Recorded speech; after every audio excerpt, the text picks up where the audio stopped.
I'm Jacob Courtwright, and this is The Locker Room.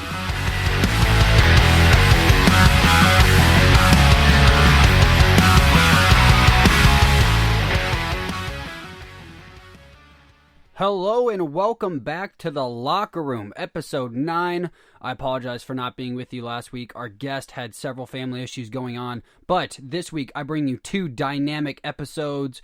Before we get started, follow The Locker Room on Instagram at The Locker Room Podcast 615, on Twitter at TLR with Jacob, and on Facebook, The Locker Room host Jacob. Follow us on our social media, stay up to date on what's going on. Let's get into this awesome episode.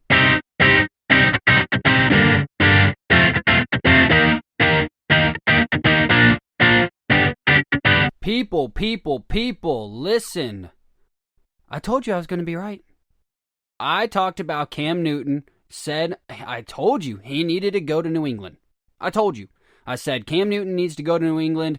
Guess what happened this week? Cam Newton to New England. Looks like a 1-year deal worth around, with incentives, $7 million. So not a bad deal for Cam Newton. Definitely he's going to compete for the starting job. I see him taking over that starting job after the preseason in place of Trash Stidham. No-brainer here. This is a perfect fit for Cam Newton. Now, this does come at a very interesting time for the New England Patriots. For those of you who don't know, they just got hit with yet another fine for cheating, for filming the Cincinnati Bengals sidelines. So the Patriots marketing team is a bunch of geniuses, because what they said was, hey, we got hit with yet another fine. We still have the black watermark on our team as being a bunch of cheaters. Let's cover that up by getting Cam Newton. And it worked. It worked so well. There are so many times where this week I had people writing in and going, hey, are you going to talk about the scandal that happened in, the fine that happened to the New England Patriots? And I even forgot. I was like, what fine? What's going on? They got Cam Newton. I don't know what you're talking about. It was genius. So genius marketing play here for the New England Patriots. I don't get it, though. I don't know why you don't sign Cam Newton 2.5 months ago. I don't think that his value really changed. I think you could have still got him on a 1-year deal for $7 million 2 months ago. I might be wrong, but 2 months ago would have given Cam at least a few more months with his new team, getting to know his new teammates, getting to know the playbook. I feel like it's a very rushed decision, and I do think a lot of that may fall on the accusations and the penalty and the fine that they got this week. Maybe they just wanted some good news to cover up the fact that they're a bunch of no-good cheaters. But despite being cheater, pumpkin eaters, I will say that this is a great move for the New England Patriots. Pro Football Focus ranks the New England Patriots offense at 18th. 18th in the league. Not 30th, not 31st, 18th. Which means, like I said last week, they will be a middle-of-the-road team.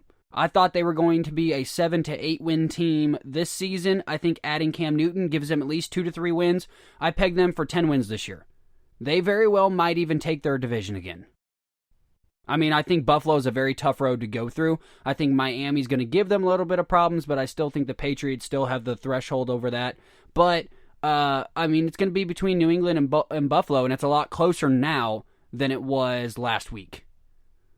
If you're a middle-of-the-road team, why not go get Cam Newton and try and push for the playoffs? Now, the only way that you don't go get Cam and try and push for the playoffs is if you're tanking for Trevor next year, and they're not going to do that. There's still going to be 3 or 4 other worse teams than the New England Patriots, and it's not in Bill Belichick's best interest to go ahead and tank and try and get Trevor. It's not. If he can get back to the playoffs with Cam Newton, and it maybe even win their division again, I think that Belichick's greatness is going to show through, and I think that will solidify a lot of the people that say Tom made Bill, or vice versa. Now, let's speak a little bit on Cam Newton's side. If I'm Cam Newton, I feel disrespected, and I think he does. He's a former MVP. He's a Super Bowl quarterback. He's a losing Super Bowl quarterback, but he is still a Super Bowl quarterback. New England's a perfect system for him. This was the smartest choice he could have had. In Carolina, Cam had to literally be Superman. He had to put the team on his back. He had to run through defensive ends. He had to run through linebackers. He had to run through blitzing corners. He had to run through blitzing safeties. He's not going to be asked to do that in New England. In New England, he's going to be able to have a steady run game behind him every single Sunday. He's going to be able to have smart play calling, where he's going to be able to get the ball out of his hand a little bit quicker. He's not going to be smashed as hard. He's definitely not going to be the most hit quarterback in the league. New England usually does a pretty decent job at keeping their quarterbacks upright as long as the quarterback makes the right decisions. So I think he's going to be a lot better off in New England, and I think he's going to come out and have an incredible year. I think this is Cam's vengeance year. He had all these people. I mean, he came out and tweeted when Carolina gave up on him. He said, they gave up on me. So he's definitely coming out with a vengeance in the sense that he's tired of people saying that he's injury prone. He's washed up. He can't do it anymore.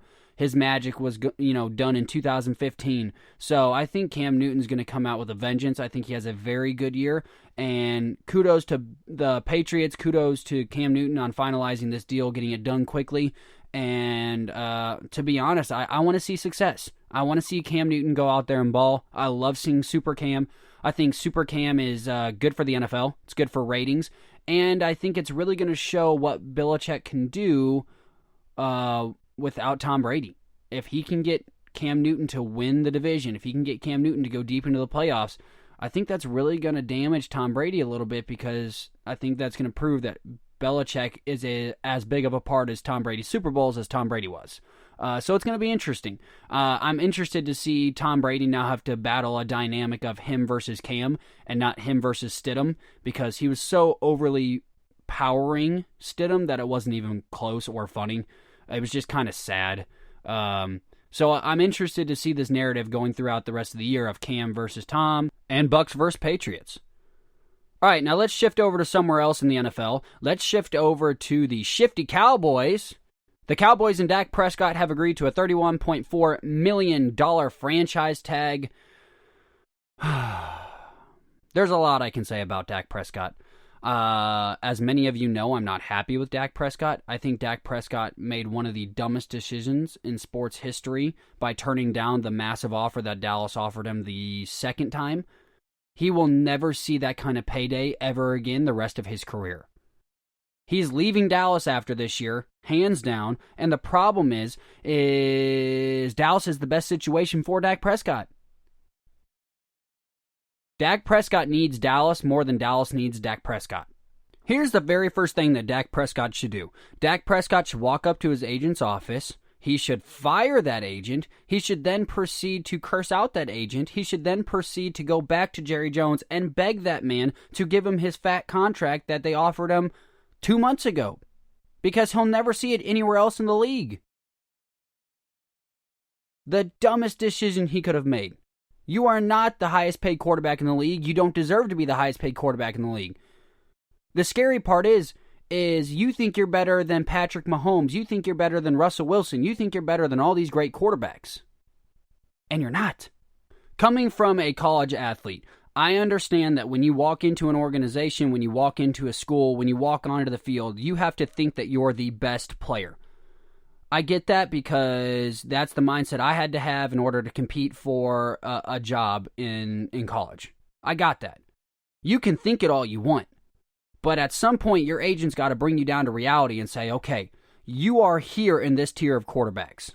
You should take the $38 million a year. You would on paper be the highest paid quarterback, so if that's the title you want, you got it, and you'll be safe for the next 4 to 5 years. I don't care if Dak Prescott comes back and has an MVP season. That's all well and good. Dallas isn't re-signing him. He's never going to get the contract that he wants. I think Dallas is in trouble. I do not see this year going well for Dallas. Now, a couple things can happen. Dak can come out and say, hey, I understand that we didn't come to a deal. Let's try and make one next year. And maybe Dallas and Dak can try and work it out next year, and he's going to have to take a lot less than what he was offered this year. And Dak's just going to have to be okay with it. And or they could keep Dak on the franchise tag. If he leaves after this year, you still have Andy Dalton, who is still a formidable quarterback in this league, and bring in Jadeveon Clowney. There's talks that Clowney is very interested in going to Dallas. He would fill that hole for Robert Quinn very nicely for Dallas. I think if they added him, Dallas could be a very scary team. Now, I know every year we say that. Every year Dallas fans are saying, this is our year. This is our year. Trust me, I get that. I was a Chicago Cubs fan and a Chicago Bears fan, so I am used to hearing this is our year all the time. But this might be the first year that it's true. Dallas has a very good opportunity if they add Jadeveon Clowney, and if Dak Prescott can play at a high level, they have a very good opportunity to not only run away with that division, but to push deep into the playoffs. I think Clowney would be that missing piece that they need after losing Robert Quinn to the Bears. So a couple things could happen for Dallas that could go good in their favor, or that could go poorly in their favor. I'm just saying overall, Dak Prescott, way to go, buddy. Way to get your contract signed. Way to at least come back for a year and get your $31.4 million for literally 1 year in the NFL. Kudos to you. But you said goodbye to your biggest contract that you will ever get the rest of your life. Even if you ball out and have an MVP season, I'm sorry, Dak, it's not going to happen. So I would go back to Jerry Jones' office, fire my agent, and beg him to say, hey, give me at least 80% of what you were going to offer me. I would try and get a deal done before this season is up, try and get a contract extension during the playing season, at least verbally committed, so that way you know that your future is solidified. Go back to Papa Jones and just say, my bad, Papa Jones. I should have just taken the deal. I'm dumb. Just apologize, Dak.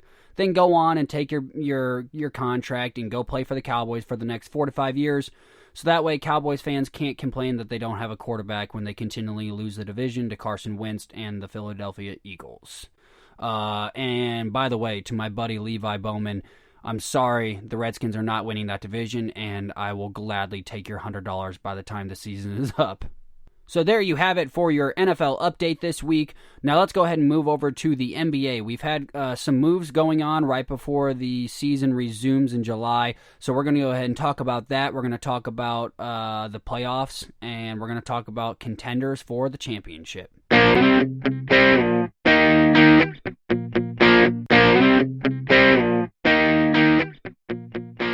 All right, well, we're going to go right into the Los Angeles Lakers, led by the greatest player of all time, LeBron James.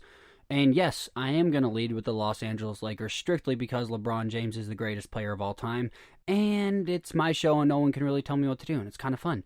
But Avery Bradley has decided that he will not be attending the rest of the NBA season in Orlando.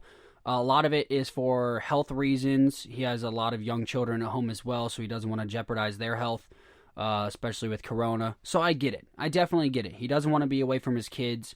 You're basically quarantined away from everybody for 3 months until the season concludes or until your team gets knocked out. So I get it. But the Lakers are signing J.R. Smith. It looks like he will be for sure signed by the Los Angeles Lakers. Like it. Hate it, love it. I'm gonna go with a like on this one. So Avery Bradley definitely brought a perimeter defense that J.R. Smith does not. But what I like about J.R. Smith is J.R. Smith has been in these high-pressured situations before.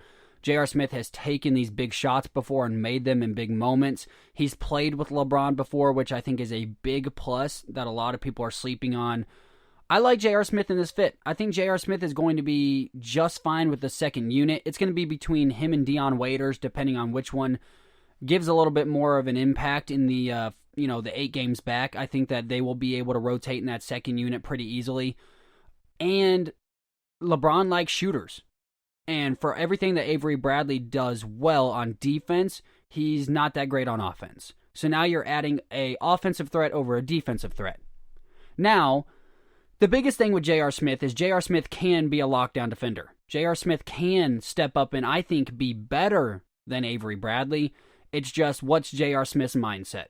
Does J.R. Smith want to do it? Does J.R. Smith care? Does J.R. Smith want to lock in and win another ring? Is J.R. Smith just there to get a paycheck? What is it? I think he's going to be pretty motivated. He's been out of the league almost a year. People have been trashing on him and giving him a lot of dirt. Saying that he's washed up, can't do it anymore. But I think that will motivate JR. I think JR, he continually posted throughout the season, him in workouts, him staying in shape, him shooting, letting the world know, letting the league know, hey, I deserve to still be in the NBA. He definitely deserved to be on an NBA roster. I'm glad he held out towards the very end, and now